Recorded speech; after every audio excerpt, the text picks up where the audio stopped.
pessoal, mais um vídeo no canal, um vídeo extremamente importante, digamos, um boletim urgente, porque eu acabei de receber uma informação muito importante envolvendo um jogador do Flamengo, inclusive informação sobre proposta. Esse jogador do Flamengo, titular absoluto, recebeu uma proposta de um clube inglês e essa proposta foi levada ao Flamengo. Se o Flamengo vai aceitar ou não é uma outra história e nós vamos trazer aqui detalhes dessa proposta. Eu vou dar o nome do jogador, é o Pedro, que está em fase final de recuperação, inclusive vamos atualizar a situação clínica dele, mas tem clube inglês que formalizou, papel timbrado, uma proposta oficial ao Flamengo para contratar o jogador. Quais valores? O Flamengo deve ou não fazer? Qual é a opinião de vocês?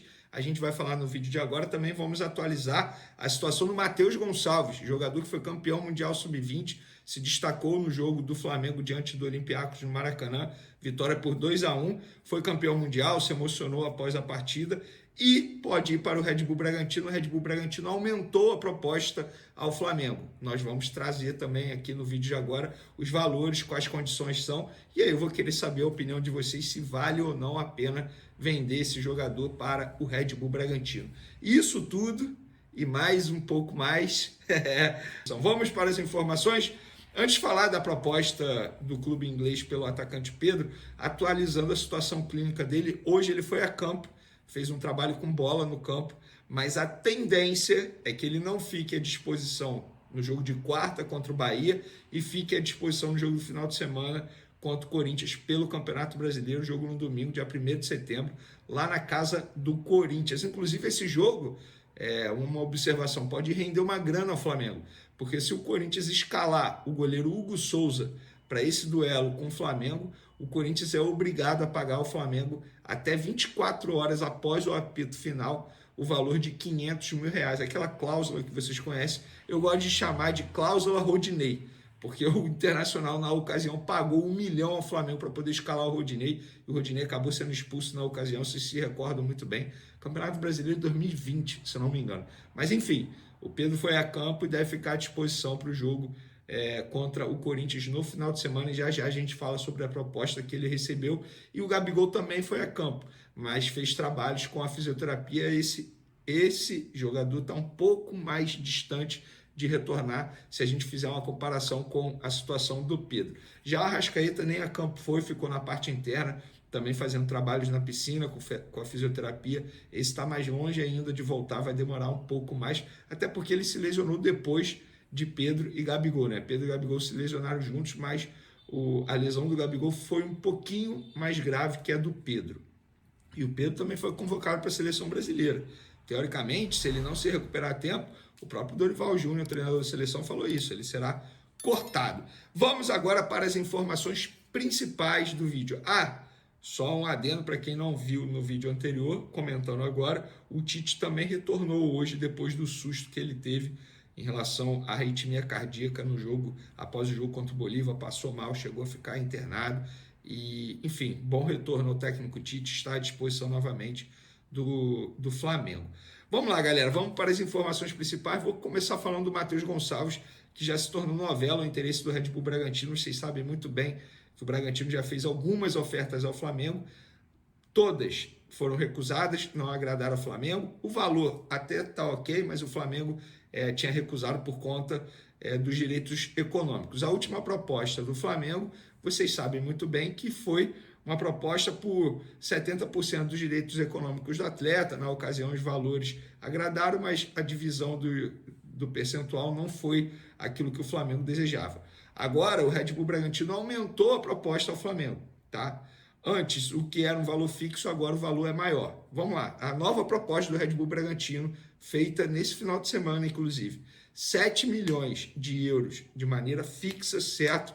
Mais 1,5 em bônus. E esses bônus, através de metas que, teoricamente, são acessíveis. Isso tudo por 70% dos direitos econômicos. O Red Bull Bragantino bate o pé para ter 70% do jogador, pelo menos. O Flamengo, na ocasião, queria vender 60%, queria ficar com um percentual maior, mas o Red Bull Bragantino quer 70%.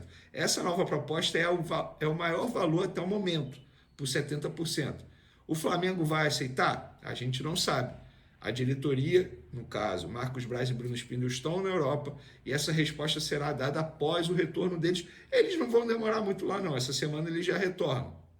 Até porque eles viajaram com tudo bem encaminhado, digamos assim. Situação do Alexandro, a situação que já foi anunciada, inclusive a situação do Carlos Alcaraz, que está prestes a ser anunciada, a tendência que seja anunciada depois de quarta-feira, quando ele vai realizar os exames médicos lá na Inglaterra. Então, após o retorno deles, essa situação do Matheus Gonçalves será resolvida, mas a nova proposta do Red Bull Bragantino é essa, 7 milhões de euros de maneira fixa, mais 1,5 através de bônus super acessíveis por 70% dos direitos econômicos do atleta. Então, dá 8,5 de euros aí, vão botar aí cerca de 50 milhões de reais. O que vocês acham? Vale a pena vender? Não vale? Eu vou até fazer a conta aqui novamente, para falar exatamente quanto que seria 8,5 milhões de euros, vezes 6, que é a cotação do dia hoje do euro, 51 milhões de reais, para ser mais exato, pela cotação de hoje, por 70%. O que vocês acham? Vale a pena? Não vale? Quero a opinião de vocês, lembrando que é um jogador que não está tendo oportunidade no elenco profissional. O Tite, na minha opinião, se tem algo a melhorar do trabalho do Tite no Flamengo, é isso. Ele utilizar melhor jogadores da categoria de base. Eu acho que o processo com o Tite não está sendo o ideal e vale para o Matheus Gonçalves, vale para o Lohan, vale para outros atletas também, inclusive o Vitor Hugo, que está sendo negociado, envolvido na situação do meia argentino junto ao Southampton. Agora, o vídeo, a informação principal do vídeo, no caso, na minha concepção, é a proposta que o Pedro recebeu de um clube inglês. Pedro recebeu a proposta do Nottingham Forest, clube da Inglaterra, que tem contratado muitos jogadores brasileiros. Para vocês entenderem, é o mesmo dono do Olympiacos. Ele esteve no Rio de Janeiro para acompanhar a final do Mundial Sub-20 no Maracanã, diante do Flamengo, e o Nottingham Forest já havia tentado o Pedro em outras oportunidades, ou sondado. Dessa vez apresentou uma proposta oficial de papel timbrado de 20 milhões de euros. Dá em torno de 120 milhões de reais, o mesmo valor que o Flamengo está contratando o Carlos Alcaraz junto ao Southampton. É o mesmo valor, mesmo valor. Só que estamos falando de um jogador com idade mais avançada. O Pedro hoje, estou vendo aqui, ele tem 27 anos. Jogador de seleção brasileira. Na minha concepção, é o melhor centroavante do futebol sul-americano em atividade. O Pedro está jogando muita bola. O atual contrato dele com o Flamengo vai até 2027, dezembro de 2027. E o Nottingham Forest sabe que o Flamengo dificilmente vai vender por esse valor e está disposto a aumentar para 25 milhões de euros a proposta, que dá em torno de 150 milhões de reais pelo atacante Pedro. E a resposta será dada, obviamente, como eu falei na situação do Matheus Gonçalves, quando esses dirigentes retornarem ao Brasil. Mas a proposta foi entregue ao Flamengo pelos representantes do atleta, está lá na mesa ou no e-mail do Flamengo, enfim, como vocês quiserem entender. E agora eu quero saber de vocês. Tem que vender, não tem que vender? Eu penso o seguinte, no fim das contas, o Flamengo não vai vender, duvido o Flamengo vender o Pedro nesse momento, e ainda vai dar um aumento salarial ao jogador. Eu acho que é isso que vai acontecer, pelo meu entendimento de bastidores da bola, do mercado. Isso aconteceu com Wesley recentemente, acontece com outros jogadores, não seria um caso à parte, um caso especial com o atacante Pedro, mas eu acho que é isso que vai acontecer, até porque informação, isso não é achismo, o salário dele está defasado em relação aos demais jogadores do atual elenco rubro-negro.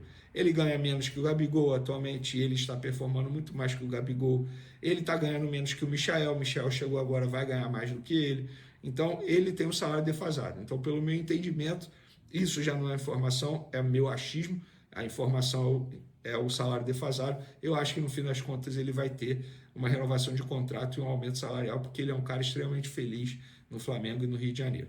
E aí, quero a sua opinião. Gostou das informações? Não gostou? Tem que vender? Matheus Gonçalves tem que sair mesmo? Não, tem que ficar? Hoje, segunda-feira, começou muito animada no Rubro Negro Carioca, com direito a anúncio oficial de reforço. Vamos trazer todos os detalhes da futura contratação, o próximo.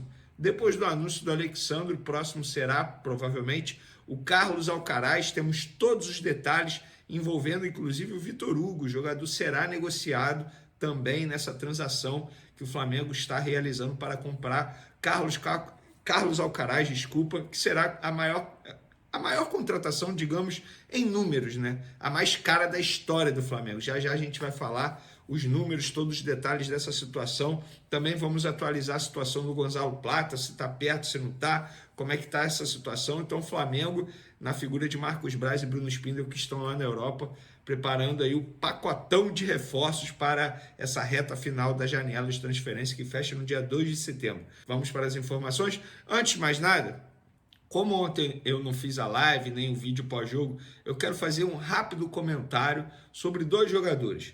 Primeiro, Michael, uma reestreia de luxo, a verdade é essa, mostrou que, tecnicamente falando, é o mesmo Michael, mas taticamente é outro Michael, uma versão bem melhor. Onde eu quero chegar? Ele, sem a bola, ele tinha uma certa dificuldade. Ele mesmo fala sobre isso.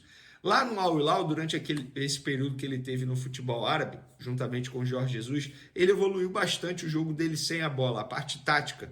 Você vê que é um outro jogador. E eu também acho que fisicamente falando ele evoluiu também. Você vê que o jogador está mais forte. Óbvio, ele nunca vai perder a característica dele. Baixinho, baixa estatura, mas você vê que ele está mais preparado fisicamente falando para ganhar as pancadas, que é o que o estilo de jogo dele exige. Como ele é um jogador extremamente habilidoso, de 1 para 1, ele recebe muita pancada, muita falta. E ele está mais forte, fisicamente falando, para aguentar e sustentar. Uma reestreia de luxo, parabéns ao Michael. Era isso que o Flamengo precisava para substituir o Cebolinha, um jogador identificado com a torcida, identificado com o clube e pronto para jogar. Ele chegou num dia e já jogou no outro e marcando gol importante. E o outro atleta que eu quero mencionar aqui é Luiz Araújo. Está jogando muita bola.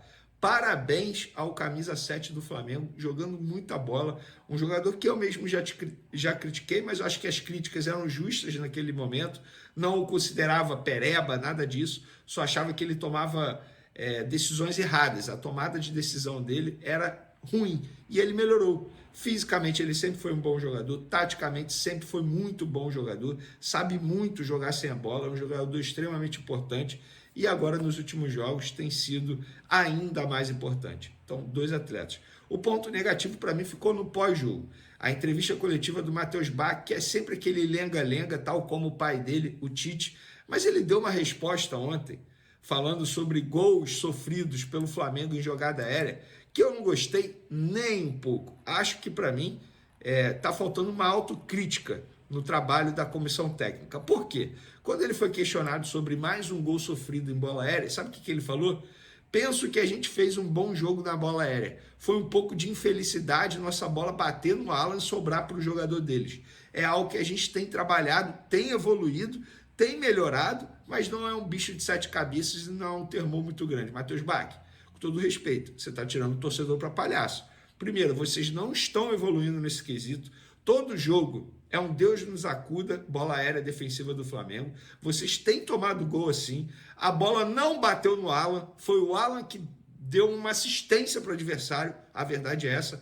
E beleza, não é um bicho de 7 cabeças, não. É um bicho de 14 cabeças. Porque esse é o problema do Flamengo. E vocês não melhoram isso. Vocês contrataram um profissional para trabalhar a bola aérea defensiva e mesmo assim não tem surtido efeito. Então, Matheus Bach, das duas, uma. Ou está faltando uma autoanálise, ou você acha que o torcedor não entende de futebol, porque os próprios jogadores falam abertamente sobre esse defeito do Flamengo. Fora isso, segue o baile, vamos para as informações, porque o Flamengo anunciou Alexandro, lateral esquerdo de 33 anos, novo reforço, agora é oficial, vocês já viram aí em todas as redes sociais, inclusive nas minhas, espero eu, jogador com contrato até dezembro de 2026, 2 anos e meio.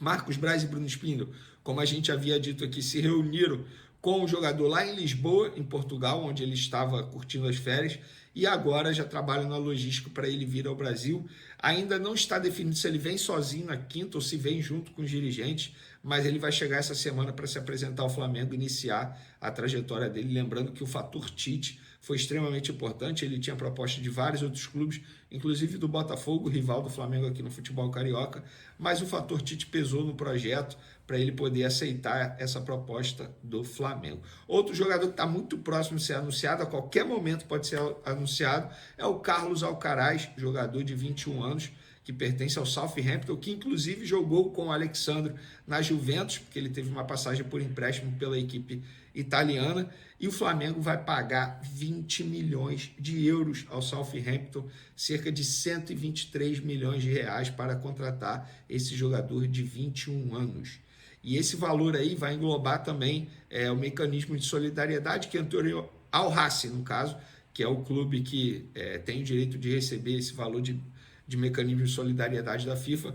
Anteriormente o Southampton queria assumir, mas as negociações travaram, o Flamengo, beleza, para conseguir a contratação, falou, a gente assume isso aí e engloba nesses 20 milhões de euros. Além disso, o Flamengo empresta o meia Vitor Hugo ao Southampton, que vai jogar em um clube turco que pertence ao grupo do Southampton, e nesse empréstimo do Vitor Hugo tem uma opção de compra avaliada em 8 milhões de euros por 80%, isso dá em torno de 48 milhões de reais pela cotação de hoje. E nessa opção de compra do Vitor Hugo seria em várias parcelas. Uma fonte ligada ao jogador falou, Vene, é estilo Casas Bahia mesmo, são várias parcelas, então o Flamengo, entre aspas, facilitando para poder conseguir a contratação de Carlos Alcaraz, que vai fazer exames médicos nessa quarta-feira na Inglaterra. Bruno Spindler e Marcos Braz estão indo para Londres para se encontrar com o jogador e, entre aspas, buscar o jogador, buscar a contratação e trazer na mochila nessa Eurotrip que eles estão fazendo por lá. Então, vamos lá, para vocês não perderem a conta. Michael até o momento, Alexandre até o momento, Carlos Alcaraz em breve e Gonzalo Plata tem boas chances. Eu falo boas chances, embora o Flamengo já tenha trocado documentação, mas a documentação toda hora é alterada. Enfim, estamos falando de um clube que é o clube árabe, o Al Saad, o clube de Dubai, na verdade, do mundo árabe. Os caras são, assim, na boa. Estilo Zenit da Rússia, eles são assim. Toda hora mudam algo, então eu aprendi com a história do Claudinho, que até a assinatura com esses caras não tem como cravar, mas o Gonzalo Plata tem uma boa chance de se tornar atleta do Flamengo, boa chance mesmo. Então, o Flamengo tratando esse assunto com cautela, mas Carlos Alcaraz é muito certo, dificilmente vai dar errado, e o Gonzalo Plata, eles estão bem próximos também. Segundo o meu parceiro Guilherme Pinheiro, o famoso Flazoeiro, tem mais uma negociação em andamento que ainda ninguém conseguiu descobrir o nome. Eu, particularmente, também não consegui descobrir, nem sei se de fato está tendo essa negociação. Me perguntaram sobre esse atleta aqui, ó. Deixa eu ler o print aqui. Nossa, vamos lá, deixa eu ver se eu acho que aqui é tudo ao vivo. Vamos lá, peguei na conversa aqui. Da Espanha, o Diário AS falando da Espanha, que o Flamengo também negocia com Memphis Depay. Perguntei a uma pessoa do Flamengo e essa pessoa me negou, falou, até agora, esse nome aqui eu não estou sabendo não, estou sabendo pela imprensa. Isso de acordo com o Diário AS, que é lá da Espanha. Mas o Flamengo não confirma a negociação por esse atleta. Seria um bom nome, na visão de vocês? Quero a opinião de vocês. Semana importante, Flamengo se... uma informação, Tite voltou a trabalhar no Flamengo, ainda bem, está melhor depois do susto que ele teve por conta da arritmia cardíaca lá no jogo na Bolívia, está tudo bem com ele, está de volta. Ontem o próprio Matheus Bach falou sobre essa situação. Força ao Tite. Tomara que tenha sido apenas esse susto, que esse susto fique por aí. Por que eu falo isso? Para quem não sabe, o Muricy Ramalho, por exemplo, teve que encerrar a carreira como treinador por conta desse problema no coração também de arritmia. Isso acontece quando as pessoas se estressam muito. E o Muricy era estressado, obviamente o Tite passa por alguns estresses, normal da carreira, a carreira exige isso, e torcer para que fique apenas no susto. Na volta de Tite aos treinos do Flamengo, Pedro fez sua transição para o campo, enquanto Gabigol realizou trabalhos fisioterápicos no gramado do Ninho do Urubu. Após ficar de fora do jogo de domingo devido à recuperação de uma arritmia cardíaca sofrida em La Paz, Tite voltou a comandar os treinos nesta segunda-feira. A boa notícia foi a presença de Pedro no gramado, dando sinais de progresso em sua recuperação. O camisa 9, que é o artilheiro do Brasil em 2024, sofreu uma lesão no músculo posterior da coxa esquerda durante a vitória por 2-0 sobre o Bolívar, no dia 15 de agosto. Naquela partida, ele precisou ser substituído ainda no primeiro tempo. Já Gabigol, que também sofreu uma lesão no músculo posterior, mas da coxa direita, na mesma partida contra o Bolívar, também esteve no campo, mas seu estágio de recuperação ainda não é o mesmo de Pedro. Ele se limitou a realizar atividades fisioterápicas em um dos campos do Ninho do Urubu. Quanto a Arrascaeta, que está com uma lesão no adutor da coxa esquerda, ele não participou das atividades no gramado. Depois da vitória por 2-1 sobre o Bragantino no domingo, o Flamengo se prepara para o próximo desafio. O time volta a campo nesta quarta-feira, às 21h30, horário de Brasília, para enfrentar o Bahia no jogo de ida das quartas de final da Copa do Brasil. No entanto, é importante destacar que Pedro, Gabigol e Arrascaeta estão confirmados como desfalques para essa partida, o que representa um desafio adicional para o técnico Tite e sua equipe.